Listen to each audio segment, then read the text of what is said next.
नमस्कार, मी ईशा जगताप. हितगुजमध्ये आपलं स्वागत आहे. या विशेष कार्यक्रमातून आपण निरोगी आयुष्याची गुरुकिल्ली थेट तज्ञांकडून मिळवतो. खरं तर जर आपल्याला कायम निरोगी राहायचं असेल तर आपला प्रत्येक अवयव हा सुदृढ असणं अत्यंत आवश्यक असतं. आज आपण आपलं यकृत अर्थात लिव्हर सुदृढ कसं ठेवायचं याबद्दल थेट तज्ञांकडून माहिती जाणून घेणार आहोत. त्यासाठी आज या ठिकाणी उपस्थित आहेत पुण्यातील जहांगीर हॉस्पिटलच्या गॅस्ट्रो व यकृत विभागाचे ज्येष्ठ अनुभवी डॉक्टर परिमल लवाटे. नमस्कार डॉक्टर, कार्यक्रमात आपलं स्वागत आहे. नमस्कार.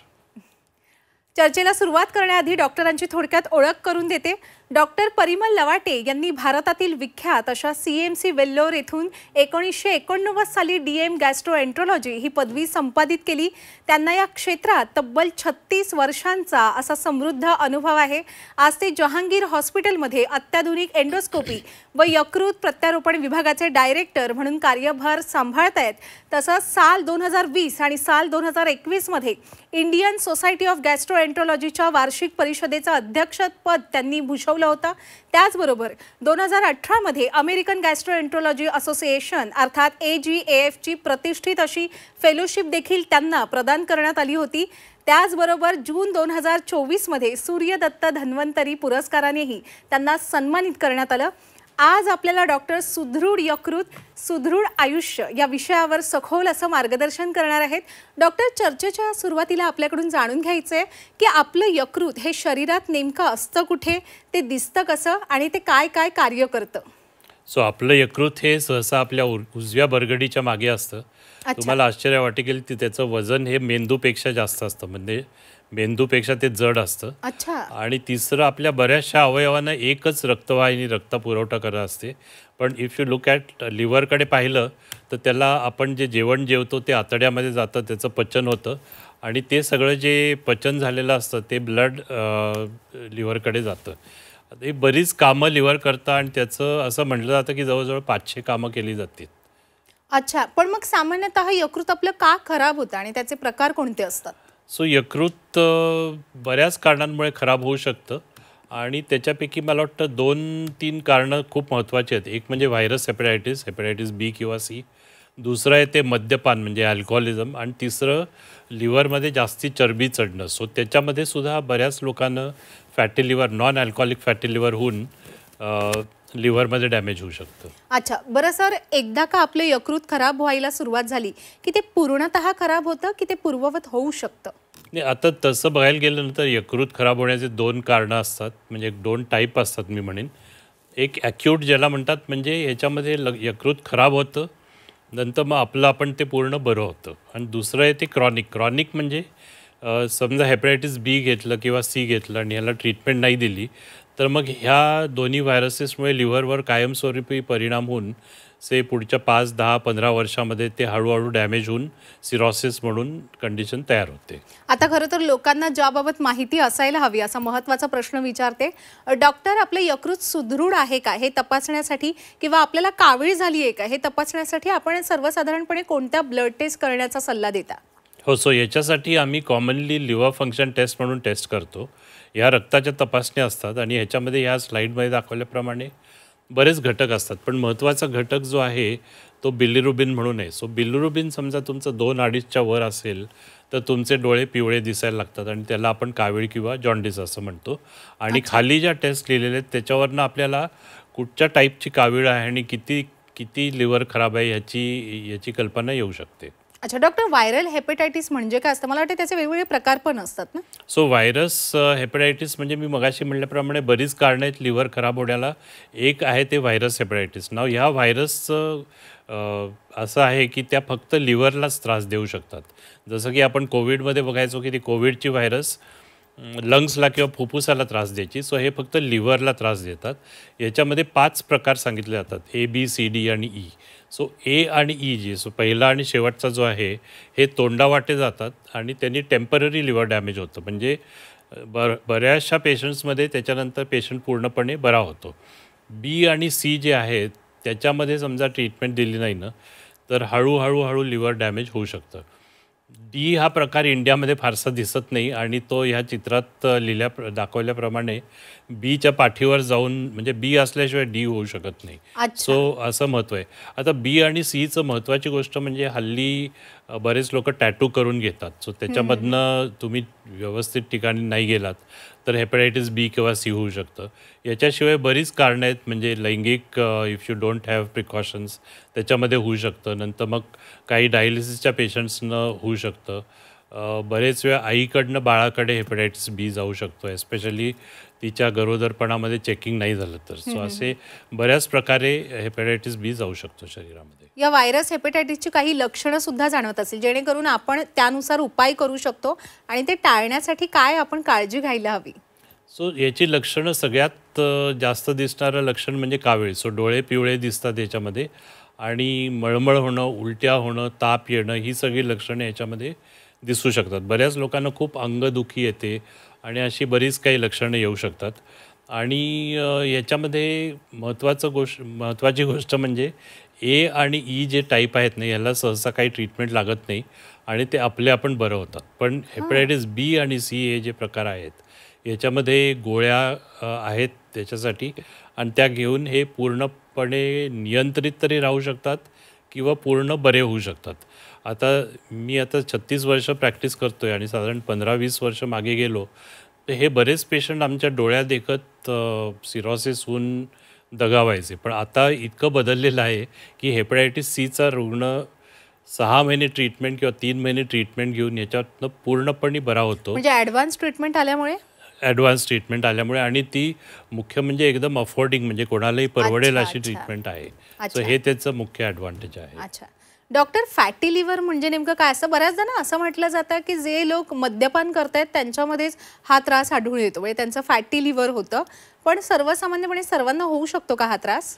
सो आपल्या जसं पोटावर फॅट असतं किंवा चरबी असते तशी बऱ्याच अवयवांमध्ये असू शकते थोड्या प्रमाणामध्ये. तर लिव्हर पाहिलं तर साधारण 5% वजन लिव्हरचं हे फॅट असू शकतं. जेव्हा हे प्रमाण हळूहळू वाढत जातं तेव्हा त्याला फॅटी लिव्हर असं म्हटलं जातं. पण तुम्ही विचारल्याप्रमाणे बऱ्याच लोकांना असं वाटतं की फॅटी लिव्हर आहे. सो पेशंटला फॅटी लिव्हर आहे म्हणून तो आमच्याकडे आला की तो म्हणतो मी तर ड्रिंक्स घेत नाही, मी अल्कोहोल घेत नाही, तरी मला फॅटी लिव्हर कसा झाला? सो 2 मुख्य कारणं आहेत त्याची. एक म्हणजे अल्कोहोल घेणं म्हणजे जास्त प्रमाणामध्ये आणि त्याच्या आहारी जाणं आणि दुसरं या स्लाईडमध्ये दाखवल्याप्रमाणे ज्यांना डायबिटीस असतो, ब्लड प्रेशर असतं, कोलेस्ट्रॉल जास्त असतं, त्यांचं वजन खूप जास्त, ह्या लोकांना नॉन अल्कोहोलिक फॅटी लिव्हर अशी टर्म वापरली जाते आणि त्यांच्यामध्ये अल्कोहोल न घेतासुद्धा लिव्हरमध्ये फॅट जमून त्यांना हळूहळू त्याचा परिणाम भोगायला लागतो. आणि यामागे सर्वात महत्त्वाचा उपाय जो आहे तो म्हणजे आपण आपली लाईफस्टाईल किंवा जीवनशैली ही सुदृढ कशी असेल याकडे विशेष लक्ष द्यायला हवं. डॉक्टर, आपण सांगितलं की आपल्या लिव्हरमध्ये किंवा यकृतात सर्वसामान्यपणे 5% फॅट हे अगोदरपासूनच असतं. मग ज्यांचं फॅटी लिव्हर होतं आता सध्याच्या घडीला किती प्रमाणात लोकांना फॅटी लिव्हरचा त्रास होतो आणि शिवाय त्याचं निदान कसं केलं जातं सविस्तरपणे सांगा. सो ॲक्च्युली आता तुम्ही समजा जर का ही स्लाईड पाहिली तर 100 30 लोकांना फॅटी लिव्हर म्हणजे जास्त प्रमाणामध्ये फॅट आणि हे ऐकून तुम्हाला आश्चर्य वाटेल. म्हणजे आता समजा ह्या स्टुडिओमध्ये 100 लोक असतील तर साधारण 30 लोकांची सोनोग्राफी केली तर त्यांना आतमध्ये फॅटी लिव्हर आहे असं आढळून येईल. सो इट इज कॉमन म्हणजे खूप लोकांमध्ये ते दिसून येतं. अर्थात सगळ्यात महत्त्वाची गोष्ट म्हणजे हे प्रत्येक माणसाला काही लिव्हरचा आजार याच्यापासून होत नाही. त्याच्यापेक्षा काही किंवा खूपच थोड्या प्रमाणामध्ये लोकांना हे लिव्हरचे आजार होऊ शकतात. पण मग लक्षणं सगळ्यांना जाणवतात का? लक्षणं त्याची सहसा नसतात. बरेचसे पेशंट आमच्याकडे जे येतात ना ते काही कारणामुळे हेल्थ चेकअप किंवा वेलनेस चेकअपला जातात आणि नंतर मग लिव्हरमध्ये फॅटी लिव्हर आहे असं अल्ट्रासाऊंडमध्ये दाखवलं जातं आणि मग तो रिपोर्ट घेऊन ते आमच्याकडे येतात. अच्छा, आणि मग त्याचं निदान आपल्याकडून कसं केलं जातं? निदानासाठी एक तर सोनोग्राफीमध्ये दिसून येतं. दुसरं असं आहे की CT स्कॅन करता येतो किंवा MRI करता येतो. पण सगळ्यात सोपं डायग्नोसिस करायचं जे आहे ते साधन ते म्हणजे सोनोग्राफी. एकदा ह्या सोनोग्राफीमध्ये फॅटी लिव्हर आलं की आम्ही मगाशी दाखवल्याप्रमाणे लिव्हर फंक्शन टेस्ट करतो. पेशंटला डायबिटीज, ब्लड प्रेशर, कोलेस्ट्रॉल, स्थूलता आहे का बघतो आणि मग त्याच्यावर डिपेंडंट एक फायब्रो स्कॅन म्हणून एक टेस्ट केली जाते. अच्छा, या फायब्रो स्कॅन विषयी सविस्तरपणे सांगाल डॉक्टर? सो ही फायब्रो स्कॅनची जी टेस्ट आहे ही सोनोग्राफी सारखीच आहे आणि त्याच्यामध्ये ह्या चित्रात दाखवल्याप्रमाणे इथे एक प्रोब म्हणून असतं ते लावलं जातं आणि त्याच्यामधनं अशा काही वेव्स सोडल्या जातात आणि त्या वेव्सवरून किती लिव्हर कडक झालेली हे आपल्याला कळू शकतं. हेच नाही तर आपण मी म्हटल्याप्रमाणे फॅटचं प्रमाण जे वाढत जातं ना ते एक्झॅक्टली किती वाढलं हे कळू शकतं. सो ह्याच्यामध्ये 2 स्कोर येतात. एक KPA म्हणून असतं, याच्यामध्ये असं कळतं की लिव्हर किती कडक झालेली आहे आणि कॅप स्कोअरमध्ये कळतं की ह्या पेशंटच्या लिव्हरमध्ये किती प्रमाणामध्ये फॅट आहे अच्छा. आणि मग ह्याच्यावर बघून मग त्या पेशंटची ट्रीटमेंट आम्ही म्हणजे बरोबर त्याप्रमाणे आहे. करू आपण शकतो. त्याप्रमाणे उपचार करतो. अगदीच आपण सांगितलं की जर या ठिकाणी म्हणजे जिथे आता आपण बसलेलो आहोत इथे जर 100 लोक उपस्थित असतील तर आज अशी परिस्थिती आहे की तपासणी केल्यानंतर या 100 लोकांपैकी 30 लोकांमध्ये तरी आपल्याला असा अंदाज आहे की फॅटी लिव्हरचा त्रास आढळून येईल. म्हणजे 30 हा आकडा जर 100च्या तुलनेत कमी असेल तरी सुद्धा हे गंभीर आहे. डॉक्टर फॅटी लिव्हरमुळे इतर काही पुढे त्रास होतो का? म्हणजे यकृताचं नुकसान होत जातं का? आणि त्याचबरोबर त्यावर आपण उपचार काय करता अगदी सखोलपणे सांगा. सो फॅटी लिव्हर हा जो आजार नाही म्हणता याची ही जी कंडिशन किंवा स्थिती आहे याच्यामध्ये 2-3 गोष्टी महत्त्वाच्या आहेत. एक म्हणजे किती चरबी आहे ते, दुसरं म्हणजे पेशंटची लाईफस्टाईल म्हणजे राहणीमान पद्धती कशी आहे ते, सवयी काय आहेत, तिसरं म्हणजे त्याला इतर काही मी म्हटल्याप्रमाणे ब्लड प्रेशर, डायबिटीस, किडनीचे प्रॉब्लेम, हार्टचे प्रॉब्लेम्स हे काही आहेत का, हे सगळं मिळून त्या पेशंटकडे बघायला लागतं. आणि जेवढे जास्त रिस्क फॅक्टर एका पेशंटला असतात तेवढं त्याचं लिव्हर खराब होण्याचा चान्स जास्त असतो. आता ह्या स्लाईडमध्ये मी दाखवल्याप्रमाणे कसं आहे की हे फॅटी लिव्हरमध्ये फॅट जमून जास्त होणं आणि त्याच्यापासून डॅमेज होणं एक प्रदीर्घ काल असतो, म्हणजे 10 ते 20 वर्ष. सो असं नाही की तुमचं आज सोनोग्राफीवर फॅटी लिव्हर निघालं की तुम्ही एकदम घाबरून जायला पाहिजे आणि त्याच्यापासून तुम्हाला काहीतरी होणार आहे. आणि यू हॅव म्हणजे बरीच विंडो ऑफ ऑपॉर्च्युनिटी ज्याला म्हणतात किंवा संधीची खिडकी आपण म्हणू ती 10 ते 20 वर्ष असते. म्हणजे आता समजा मला आज फॅटी लिव्हर निघालं तर मला खूप अवधी असतो माझा डायबिटीस करेक्ट करायला, लाईफस्टाईल सुधारायला, ब्लड प्रेशर सुधारायला आणि हे सगळ्या गोष्टी, वजन कमी करायला. सो असं म्हणजे खूप घाबरून जाण्यासारखं नाही आहे, पण लक्ष जरूर द्यायला पाहिजे त्याच्याकडे आणि प्रॉपर सल्ला घ्यायला पाहिजे. अगदी बरोबर आहे डॉक्टर. खरं तर याबाबत ना आपण बऱ्याचदा म्हणजे अगदी वर्षानुवर्ष आपण हा विषय मांडत आलोय की मद्यपान, धूम्रपान ह्या आरोग्यासाठी अतिशय दुष्परिणाम क्रिएट करणाऱ्या या सर्व सवयी आहेत. त्यामुळे या सवयी आपण नाही म्हणजे व्यसनं नको आपल्या शरीराला लावून घ्यायला. पण तरीसुद्धा आज खरं तर दुर्दैवाने आजही आपल्याला या गोष्टीबाबत बोलण्याची इथे वेळ पडली आहे, गरज आली आहे की डॉक्टर अल्कोहोलिक डिझीज आपण ज्याला म्हणतो ते विशिष्ट अशा लिव्हरसाठी कोणकोणते अल्कोहोलिक डिझीज असतात. अगदी सोप्या भाषेत सांगायचं झालं तर मद्यपान करणाऱ्या व्यक्तींच्या यकृताचं कसं नुकसान होत जातं. सो हे जे लोक जास्ती प्रमाणामध्ये मद्यपान करतात आणि जे त्याच्या आहारी गेलेले असतात त्या लोकांना सुरुवातीला एक फॅटी लिव्हर म्हणून कंडिशन म्हणजे परत फॅट जमतं जास्त. आता ही जी फॅटी लिव्हरची स्टेज आहे ना ही त्यांनी अल्कोहोल बंद केलं तर पूर्णपणे नॉर्मलला येऊ शकते. त्याच्यानंतर मग तुम्ही समजा हे ड्रिंक्स चालूच ठेवली तर हेपॅटायटिस म्हणून एक कंडिशन होते आणि काही पेशंट्समध्ये ही जीवघेणी ठरू शकते. आणि ह्या स्टेजला समजा पेशंटनी बंद नाही केलं तर त्याला जवळजवळ 100% कायमस्वरूपी डॅमेज म्हणजे सिरोसिस होऊ शकतं. आणि ह्याला अगदी उपाय म्हणजे सांगायला सोपा आहे पण बरेचसे पेशंट आचरणात आणत नाही. Say no to alcohol, say yes to life. Correct. पण हे जसं अल्कोहोलिक लिव्हर डिसीजचं आहे तसं जे आपण नॉन अल्कोहोलिक ज्या लोकांना अल्कोहोल घेत नाहीत त्यांची जी ट्रीटमेंट असते ती थोडीशी वेगळी आहे. कारण त्यांच्यामध्ये कसं असतं की ते ड्रिंक्स घेत नसतात तेव्हाच आपण म्हणतो नॉन अल्कोहोलिक. सो त्यांची मेनली आय थिंक ट्रीटमेंट बघायला गेलं ना तर चुकीची राहणीमान पद्धती हे मला वाटतं करेक्शन. दुसरं त्याच्याबद्दल आहाराबद्दल सुद्धा बऱ्याच गोष्टी सांगितल्या जातात. आता वेळेअभावी सगळं सांगता येणार नाही पण एकंदर फ्रेश गोष्टी खाणं, प्रोसेस फूड अवॉइड करणं, खूप शुगरवाल्या गोष्टी अवॉइड करणं ह्या गोष्टी केल्या जातात. आणि ब्लॅक कॉफीचं महत्त्व बरंच सांगितलं जातं. सो तुम्ही समजा का 2 कप ब्लॅक कॉफी प्यायलात आणि 2 कप कॉफी प्यायलात पण ती ब्लॅक पाहिजे म्हणजे त्याच्यामध्ये साखर नाही पाहिजे आणि दूध नाही पाहिजे. अच्छा. सो हे समजा अशी 2 कप घेतली तर ती लिव्हरला चांगली समजली हो जाते. का? आणि याच्याबद्दल प्रॉपर सायंटिफिक रिसर्च आहे आणि आम्ही सांगतो पेशंट्सना की तुम्ही हे घ्यावं म्हणून. अच्छा, आपण सांगितलं की जे लोक मद्यपान करत असतील आणि त्यांना फॅटी लिव्हरचा त्रास झाला असेल, त्यांनी जर मद्यपान करणं स्टॉप केलं, थांबवलं, तर त्यांचं यकृत हे पूर्ववत होऊ शकतं. पण याला काहीतरी प्रमाण पण असेल की सर? सो आम्ही जेव्हा असे पेशंट आमच्याकडे येतात ना, तेव्हा एक गोष्ट त्यांना ही सांगतो की जसे आपण हे फॅटी लिव्हर म्हणलं, व्हायरल हेपॅटायटिस म्हणलं, याच्यामध्ये बरीचशी ट्रीटमेंट आमच्या म्हणजे डॉक्टरच्या हातात असते. पण तुम्ही मद्यपान करणारे जे लोक पाहिलेत तर 80% ट्रीटमेंट ही पेशंटच्या हातात असते. बरोबर आहे. आणि ती म्हणजे मद्यपान मद्यपान बंद करणं ठेवणं. थांबवणं. सो तो मी म्हटल्याप्रमाणे ते सांगायला खूप सोपं आहे.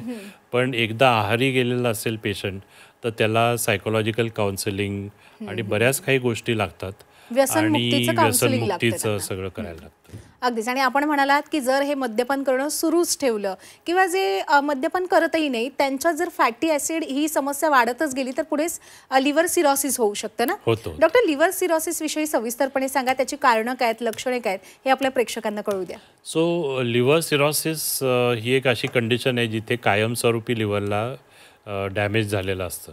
याच्यामध्ये 3-4 गोष्टी होतात. एक म्हणजे लिव्हरचा आकार जो असतो तो कमी होतो.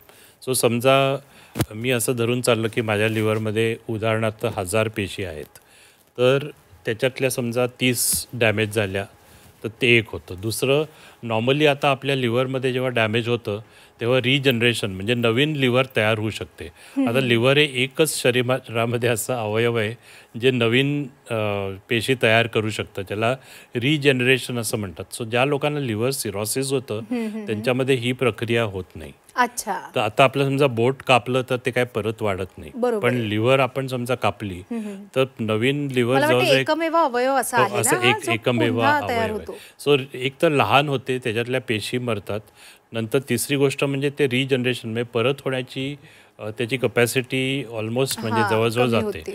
आणि शेवटी म्हणजे काय, आता हे या स्लाईडमध्ये दाखवल्याप्रमाणे लिव्हरकडे नॉर्मली रक्त जातं आणि ते हार्टकडे जातं. आता सिरोसिसमध्ये काय होतं की हे रक्त जे लिव्हरमधून हार्टकडे जायला पाहिजे ते त्याच्यामध्ये काही कारणामुळे अडथळे निर्माण होतात आणि ते दुसरीकडून हार्टमध्ये जातं आणि मग म्हणा अन्ननलिकेमध्ये काही शिरा तयार होतात, त्याच्यातनं रक्ताच्या उलट्या होऊ शकतात, जलोदर, पायाला सूज होणं, असे बरेच काही गोष्टी या रुग्णांना होऊ शकतात. आणि अजून महत्त्वाची गोष्ट म्हणजे याच्यामध्ये ॲक्च्युली हे जे स्नायू आहेत हे स्नायू त्याचं वेस्टिंग म्हणजे ते एकदम कृश होऊन जातात किंवा एकदम लहान होऊन जातात. कारण लिव्हरमध्ये ॲल्ब्युमिन आणि ह्या ज्या गोष्टी तयार होतात त्या होईनाशा होतात. अच्छा डॉक्टर, लिव्हर ट्रान्सप्लांटची आवश्यकता कोणाला भासते? आणि खरं तर ना याबाबत आजकाल अनेक गैरसमज सुद्धा असतात. म्हणजे मला पण पडलेला प्रश्न आहे की आपण सांगितलं की यकृत हे शरीरातलं एकमेव असा अवयव आहे की जो पुन्हा वाढू शकतो किंवा तयार होऊ शकतो. शिवाय आपण आता अशाही काही रुग्णांची उदाहरणं दिली की ज्यांच्यामध्ये यकृत पुन्हा वाढण्याची क्षमता ही कमी होऊ लागते. मग मला प्रश्न पडलाय की मग कोणामध्ये आपण ट्रान्सप्लांट करू शकतो यकृताचं? सो मी मगाशी म्हटल्याप्रमाणे 2 प्रकारचे लिव्हरचे आजार असतात. एक ॲक्यूट म्हणजे जो बहुतांश पेशंट्समध्ये आपला आपण बरा होतो, पण ह्याच्यामध्ये क्वचित प्रसंगी असं असतं की व्हायरस हेपॅटायटिस पेशंटला होतो आणि तो अतिशय जास्त प्रमाणामध्ये लिव्हरला इजा करतो आणि ॲक्यूट लिव्हर फेल्युअर ही एक कंडिशन असते. त्याच्यामध्ये मग ट्रान्सप्लांट लागू शकतं काही पेशंट्सना. अच्छा. दुसरं सिरोसिस किंवा म्हणजे कायमस्वरूपी ज्यांना लिव्हर डॅमेज होतं त्या पेशंट्समध्ये लिव्हर ट्रान्सप्लांट लागू शकतं. ह्याच्यामध्ये बरीच कारणं असू शकतात, पण प्रामुख्याने आता समजा भारतामध्ये पाहिलं किंवा जी सेंटर्स आमच्या की जिकडे लिव्हर ट्रान्सप्लांट होतं, हेपॅटायटिस बी, हेपॅटायटिस सी आणि फॅटी लिव्हर आणि अल्कोहोलिक आणि नॉन अल्कोहोलिक दोन्ही फॅटी लिव्हर, ही साधारण 4 कारणं आम्ही जास्ती करून अच्छा. आणि याबद्दल क्वचित प्रसंगी जेनेटिक डिसऑर्डर्स म्हणजे काही डिसऑर्डर्स आहेत अशा ज्याच्यामध्ये आपल्या शरीरामध्ये तांब किंवा कॉपरची विल्हेवाट नीट लावली जात नाही, त्या पेशंट्सनं विल्सन्स डिसीज म्हणतात. त्या पेशंट्सनं तर काही पेशंट्समध्ये कसं असतं की आपल्या लिव्हरमध्ये जे पित्त तयार होतं ते बाहेर पडत नाही आणि मग ते अडथळा होऊन सो कोलेस्टॅटिक लिव्हर. सो ह्या 4-5 कंडिशन्समध्ये सहसा लिव्हर ट्रान्सप्लांट केलं जातं. अगदीच. आता आलेलो आहोत आपण कार्यक्रमाच्या समारोपाकडे. आता सर्वात महत्त्वाचा आणि शेवटचा प्रश्न की डॉक्टर, आपलं यकृत हे कायम निरोगी राहावं यासाठी आपण सुदृढ जीवनशैलीचा मंत्र काय द्याल आपल्या प्रेक्षकांना? सो त्याला दोन गोष्टी मी सांगेन. एक तर आपल्याला माहिती पाहिजे की आपल्या यकृताला आवडतं काय. सो बरोबर. चांगली राहणीमान पद्धती, गुड लाईफस्टाईल, बॅलन्स डाएट, नंतर मग फ्रेश फूड म्हणजे प्रोसेस्ड फूड अवॉइड करायचं, हेल्दी फूड, एक्सरसाइज रेग्युलर आणि झोपेचं प्रमाण चांगलं पाहिजे. आणि मी बरोबर. म्हटल्याप्रमाणे कॉफीसुद्धा चांगले. सो ह्या स्लाईडमध्ये दाखवल्याप्रमाणे ह्या गोष्टी लिव्हरला आवडतात आणि ती मजेत राहू शकते. त्याच्या उलट खूप तुम्ही समजा स्थूल असाल, लठ्ठपणा असाल, तर तुम्ही ते कमी करायचे प्रयत्न करायला पाहिजेत. नंतर मद्य टाळायला पाहिजे, इंट्राव्हिनस ड्रग्स टाळायला पाहिजेत, नियमित झोप पाहिजे, आहार सगळा बॅलन्स पाहिजे. सो हे तुम्ही नाही केलं तर ह्या गोष्टी लिव्हरला अजिबात आवडत नाहीत आणि मी म्हटल्याप्रमाणे 5, 10, 15, 20 वर्षामध्ये या लोकांची लिव्हर खराब होते. सो तुम्ही ह्या समजा जर का गोष्टी टाळल्यात तर म्हणजे ही जी स्लाईड आहे याच्यामध्ये मी म्हटल्याप्रमाणे लिव्हर म्हणेल मला निरोगी ठेवा आणि तुम्ही निरोगी आयुष्य जगा. अगदीच. आणि आणखी एक ॲड करते याच्यात, तसंच तज्ज्ञांचं मार्गदर्शन सुद्धा महत्त्वाचं आहे. काहीही त्रास जर आपल्याला जाणवला यकृता संबंधित, तर आधी तज्ज्ञांचं मार्गदर्शन घेऊन त्यानुसार उपचार सुरू करायला हवे. हो, याच्यामध्ये मला वाटतं काही लक्षणं आपण बोललो नाही, पण पायाला सूज येणं किंवा डोळे पिवळे दिसणं, फटीग म्हणजे संध्याकाळपर्यंत अशक्तपणा, लो प्लेटलेट्स, ब्लडमध्ये समजा तुमच्या प्लेटलेट कमी असतील तर ह्या लोकांनी लगेच डॉक्टरला अगदीच भेटायला अगदी. खरं तर ना डॉक्टर, हा विषय खूप सखोल आहे आणि आपण आम्हाला एवढं मोलाचं मार्गदर्शन केलंय, पण आजच्या आपल्या या कार्यक्रमाला वेळेची मर्यादा असल्यामुळे आता इथे मला थांबावं लागणार आहे. डॉक्टर, आपण या ठिकाणी उपस्थित राहिलात आणि आम्हाला एवढं मोलाचं मार्गदर्शन केलं, त्याबद्दल मी आपले मनापासून आभार व्यक्त करते. धन्यवाद. धन्यवाद. धन्यवाद. प्रेक्षक हो, आता वेळ झालेली आहे इथेच थांबण्याची. ताज्या घडामोडींसाठी पाहत रहा झी 24 तास.